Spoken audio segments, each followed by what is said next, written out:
Assalamualaikum sahabat, bagaimana kabar kalian? Semoga selalu diberi kesehatan oleh Tuhan. Kali ini kita akan membahas mengenai sejarah prakolonial Indonesia. Tapi sebelum masuk ke pembahasan, mohon untuk menekan tombol subscribe. Terima kasih. Pada masa sebelum kekuatan Eropa Barat mampu menguasai daratan dan perairan Asia Tenggara, belum ada Indonesia. Nusantara yang sekarang kita kenal sebagai Indonesia terdiri dari pulau-pulau dan tanah yang dikuasai oleh berbagai kerajaan dan kekaisaran, kadang-kadang hidup berdampingan dengan damai sementara di lain waktu mereka berada pada kondisi berperang satu sama lain. Nusantara yang luas ini kurang memiliki rasa persatuan sosial dan politik seperti yang dimiliki Indonesia sekarang. Meskipun demikian, jaringan perdagangan terpadu telah berkembang di wilayah ini terhitung sejak awal permulaan sejarah Asia. Terhubung ke jaringan perdagangan itu merupakan aset yang penting bagi sebuah kerajaan dan seorang raja untuk mendapatkan kekayaan dan komoditas yang diperlukan untuk menjadi kekuatan besar dan berpengaruh.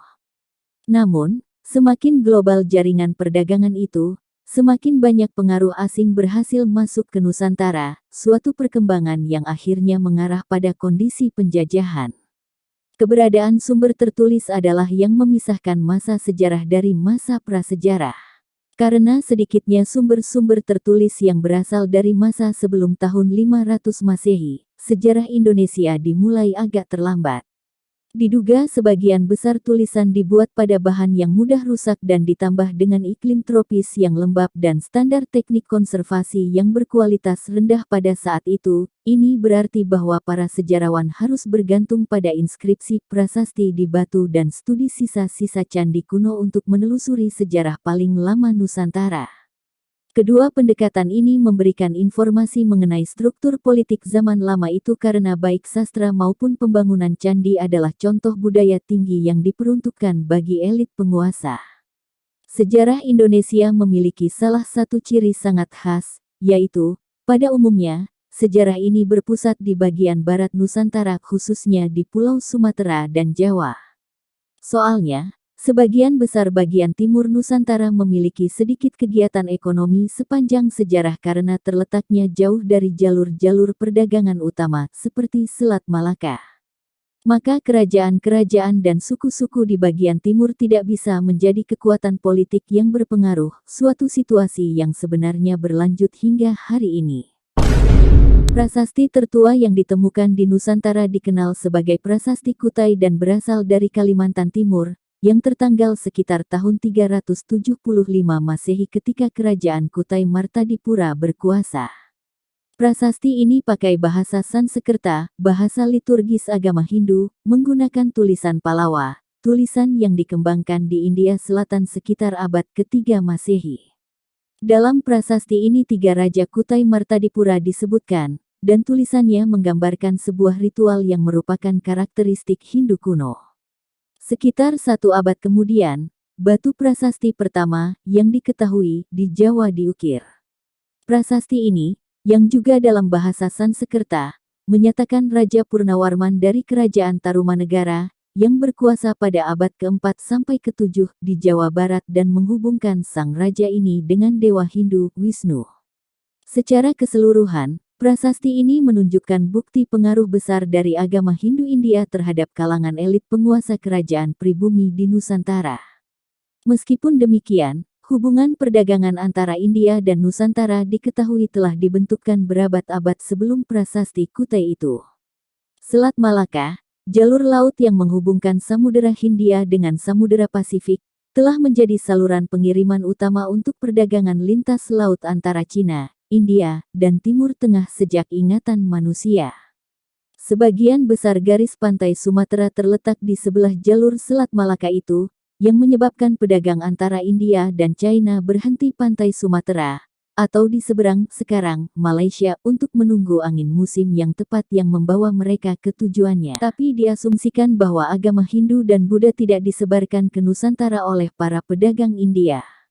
Kemungkinan besar, para raja dan kaisar di Nusantara tertarik dengan kehormatan Brahmana, kelas imam agama Hindu yang merupakan peringkat tertinggi dari 4 kasta sosial India. Para Brahmana ini, berdasarkan dugaan para sejarawan, memperkenalkan agama mereka ke Nusantara. Nah, agama baru ini memungkinkan raja-raja pribumi untuk mengidentifikasikan diri mereka dengan dewa Hindu atau bodhisattva, yaitu makhluk mistis yang tercerahkan dalam agama Buddha, sehingga menggantikan pemujaan leluhur yang dianut sebelumnya oleh kerajaan pribumi. Oleh karena itu, lewat doktrin agama baru ini raja-raja lokal mendapatkan kehormatan yang lebih besar dari penduduk lokal. Kerajaan di Nusantara yang meniru konsep dari India itu ditemukan di Pulau Kalimantan, Jawa, Sumatera, dan Bali. Karena posisi strategis garis pantai Sumatera dan Malaysia yang dekat dengan Selat Malaka, tidaklah mengherankan bahwa kita menemukan kerajaan pertama yang berpengaruh besar dalam sejarah Indonesia di daerah pesisir Sumatera, dan membentang di wilayah geografis yang luas di sekitar Selat Malaka itu. Kerajaan ini namanya Sriwijaya dan menguasai jalur perdagangan yang menghubungkan Samudra Hindia, Laut Cina Selatan dan Kepulauan Rempah Maluku antara abad ke-13 dan abad ke-17. Sriwijaya juga dikenang sebagai pusat di Asia Tenggara untuk studi agama Buddha dengan penekanan utama pada studi bahasa Sanskerta. Dari sumber-sumber Cina diketahui bahwa para biksu Buddha Cina tinggal di Sriwijaya kadang-kadang selama lebih dari 1 dekade demi studi mereka. Sekarang ceritanya pindah ke Java. Sisa-sisa candi Hindu dan Buddha yang ditemukan di Jawa Tengah dan berasal dari antara abad ke-8 dan ke-10 menunjukkan pemerintahan 2 dinasti. Dinasti ini adalah dinasti Sailendra, penganut agama Buddha Mahayana, dan kemungkinan besar dinasti yang membangun Candi Borobudur yang terletaknya di dekat Yogyakarta sekitar tahun 800 Masehi, dan dinasti Sanjaya, penganut agama Hindu yang membangun kompleks Candi Prambanan sekitar tahun 850 Masehi tidak jauh dari Candi Borobudur dan sebagai reaksi terhadap pembangunan Candi Borobudur. Keruntuhan perlahan-lahan Sriwijaya dan munculnya kerajaan baru dan besar di Jawa itu berarti bahwa kekuasaan politik secara bertahap berpindah dari Sumatera ke Jawa. Namun pada abad ke-10 kehidupan penduduk di Jawa Tengah tiba-tiba jadi tidak terekam karena tidak ada sumber. Diduga letusan gunung berapi besar menggeser kekuasaan politik dari Jawa Tengah ke Jawa Timur tempat berkembangnya sejumlah kerajaan baru. 3 di antaranya yang patut mendapatkan perhatian khusus karena warisan masing-masing, yakni Kediri sekitar tahun 1042 sampai tahun 1222 untuk warisan prasasti dan warisan sastranya, dan penggantinya Singasari antara 1222 dan 1292 karena memperkenalkan babak baru dalam sejarah Indonesia, yaitu sinkretisme penyatuan aliran agama Hindu dan Buddha. Babak baru ini mencapai kejayaannya di Kerajaan Majapahit di Jawa Timur, dari tahun 1293 sampai sekitar 1500, yang mungkin merupakan kerajaan terbesar dalam sejarah Nusantara. Majapahit memiliki wilayah geografis yang menyerupai perbatasan Indonesia saat ini, walaupun masih diperdebatkan di antara kalangan sarjana mengenai seberapa besar kekuasaan Majapahit benar-benar dinikmati di luar Pulau Jawa dan Bali. Majapahit dengan perkembangan seni dan sastranya yang luar biasa masih merupakan konsep penting dan menjadi penyebab kebanggaan nasional bagi masyarakat Indonesia saat ini karena dianggap sebagai dasar negara modern Indonesia. Pergerakan kaum nasionalis di abad ke-20 menggunakan konsep ini untuk menjustifikasi kemerdekaan dan keabsahan batas-batas wilayah Indonesia. Moto nasional Indonesia, yaitu Bhinneka Tunggal Ika, yang berarti persatuan dalam keberagaman, berasal dari sebuah puisi Jawa kuno yang ditulis pada masa pemerintahan Majapahit. Meskipun merupakan kerajaan Hindu-Buddha, Islam berpengaruh bagi kalangan elit penguasa Majapahit. Kemungkinan Islam sudah ada di Asia Tenggara Maritim dari awal era Islam ketika pedagang Muslim datang ke Nusantara, membuat permukiman di daerah pesisir, menikah dengan perempuan setempat dan dihormati karena kekayaan mereka yang diperoleh melalui perdagangan. Beberapa penguasa lokal kemungkinan tertarik dengan agama baru ini dan dianggapnya menguntungkan untuk menganut sebuah keyakinan yang sama seperti sebagian besar pedagang. Pendirian kerajaan Islam merupakan langkah logis berikutnya. Diduga rakyat dari raja-raja lokal ini mengikutinya dengan masuk Islam. Prasasti pada batu nisan menunjukkan bahwa pada awal abad ke-13 terdapat sebuah kerajaan Islam di bagian utara Sumatera yang disebut Pasai atau Samudera. Kerajaan ini dianggap sebagai kerajaan Islam pertama di Nusantara. Dari Sumatera Utara, pengaruh Islam kemudian menyebar ke arah timur melalui perdagangan. Di pesisir pantai utara Jawa berbagai kota Islam muncul selama abad ke-14. Meskipun demikian, tidaklah mungkin kalau beberapa bangsawan Jawa dari Majapahit di Jawa Timur memeluk agama Islam karena perdagangan. Mereka mungkin merasa statusnya jauh lebih tinggi dibanding dengan kelas sosial pedagang. Kemungkinan besar bangsawan Jawa ini dipengaruhi oleh para ulama sufi dan orang-orang suci atau wali yang mengaku memiliki kekuatan supranatural karomah. Pada akhir abad ke-14 dan awal abad ke-15 pengaruh Majapahit di Nusantara mulai menurun karena konflik suksesi dan meningkatnya kekuasaan kerajaan Islam. Sebuah negara perdagangan baru, Malaka, merupakan salah satu kekuatan baru ini. Malaka itu bangkit di daerah pesisir, saat ini Malaysia, dan terletak di bagian tersempit dari Selat Malaka itu. Negara ini menjadi pelabuhan yang sangat sukses dengan fasilitas menguntungkan dalam jaringan perdagangan luas yang membentang dari Cina dan Maluku di ujung timur ke Afrika dan Mediterania di ujung barat. Awalnya Malaka adalah negara Hindu-Buddha, namun berubah dengan cepat menjadi kesultanan Muslim mungkin karena alasan terkait perdagangan. Hubungan historis antara perdagangan dan Islam juga terlihat dalam perkembangan di Pulau Ternate, saat ini Provinsi Maluku di kawasan timur Indonesia. Ternate, mirip dengan Tidore, menjadi daerah kaya karena produksi cengkeh. Dari Pulau Jawa, dan melalui perdagangan, Islam menyebar ke daerah ini, mengakibatkan berdirinya kesultanan di akhir abad ke-15. Kesultanan ini berhasil menguasai sebagian besar Indonesia Timur namun posisinya dirusak oleh Belanda pada abad ke-17. Cerita tentang kekayaan Malaka telah sampai di Eropa dan menggoda bangsa Portugis, yang memiliki teknologi navigasi yang maju, untuk berlayar ke bagian dunia ini agar bisa memiliki pengaruh lebih besar pada jaringan perdagangan rempah-rempah dunia dan yang membuat keuntungan mereka lebih tinggi.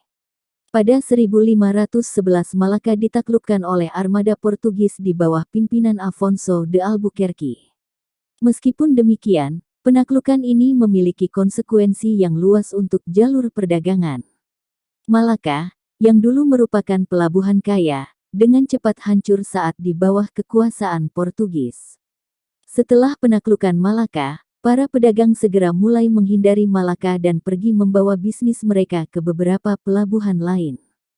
Johor, Malaysia, Aceh, Sumatera, dan Banten, Jawa, adalah negara yang mulai mendominasi perdagangan rempah karena pergeseran jalur-jalur perdagangan setelah Malaka jatuh ke dalam tangan para Portugis. Belanda juga tertarik untuk membangun cengkeraman yang kuat pada jaringan perdagangan rempah-rempah di Asia Tenggara. Ekspedisi pertama mereka mencapai Banten pada tahun 1596 tapi disertai dengan permusuhan antara orang Belanda dan penduduk pribumi. Namun setelah tiba kembali di Belanda, ekspedisi ini masih tetap menunjukkan keuntungan besar yang memperlihatkan bahwa ekspedisi ke kawasan Asia Tenggara sebenarnya menghasilkan banyak uang juga. Namun saking banyaknya ekspedisi yang diadakan oleh beberapa perusahaan Belanda ke Nusantara, menimbulkan dampak negatif pada keuntungan mereka. Persaingan memperebutkan rempah-rempah mendongkrak kenaikan harganya di Nusantara sementara peningkatan pasokan rempah-rempah di Eropa menyebabkan penurunan harga di Eropa. Hal ini membuat pemerintah Belanda memutuskan untuk menggabungkan perusahaan pesaingnya menjadi satu badan usaha yang disebut Serikat Dagang Hindia Timur Verenigde des Oost-Indische Compagnie, disingkat VOC. VOC ini menerima kekuasaan berdaulat yang besar untuk memonopoli perdagangan rempah-rempah Asia serta menyingkirkan pesaing Eropa lainnya. VOC memutuskan untuk memiliki kantor pusatnya tidak di Maluku, pusatnya penghasil rempah-rempah tetapi lebih strategis dekat Selat Malaka dan Selat Sunda. Pilihannya jatuh pada daerah yang sekarang dikenal sebagai Jakarta. Pada tahun 1619 Gubernur Jenderal Jan Pieter Zoon mendirikan Batavia di atas puing kota Jayakarta yang dihancurkan karena sikapnya yang memusuhi Belanda. Batavia menawarkan prospek dagang yang bagus, sehingga menyebabkan timbulnya imigrasi banyak orang terutama orang Cina. Sementara itu, negara-negara Islam terus berkembang di Nusantara.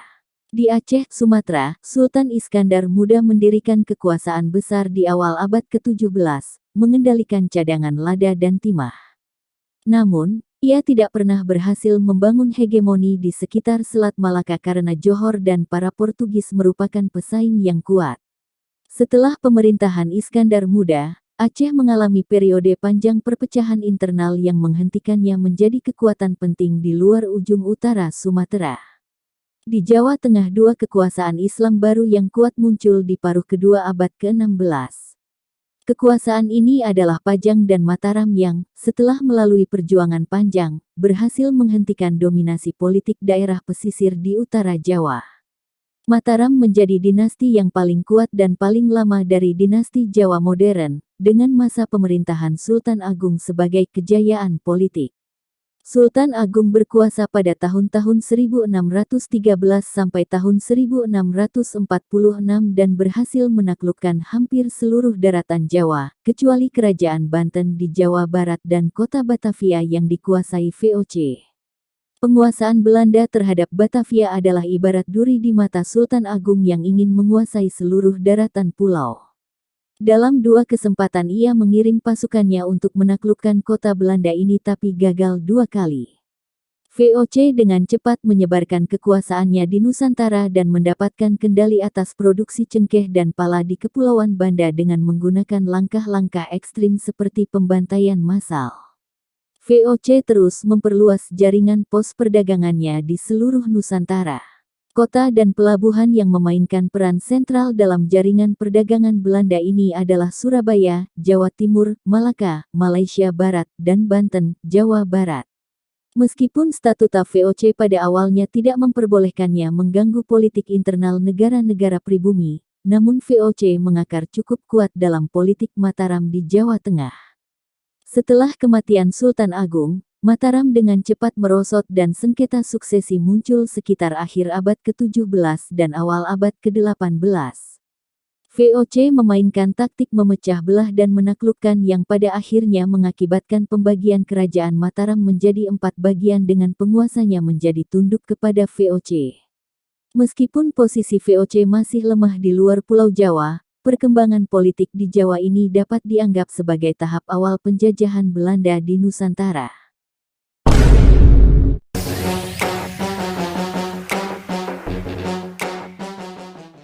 Nah, itulah sedikit sejarah mengenai prakolonial Indonesia. Bagaimana menurut kalian? Silahkan komen di bawah dan jangan lupa untuk subscribe.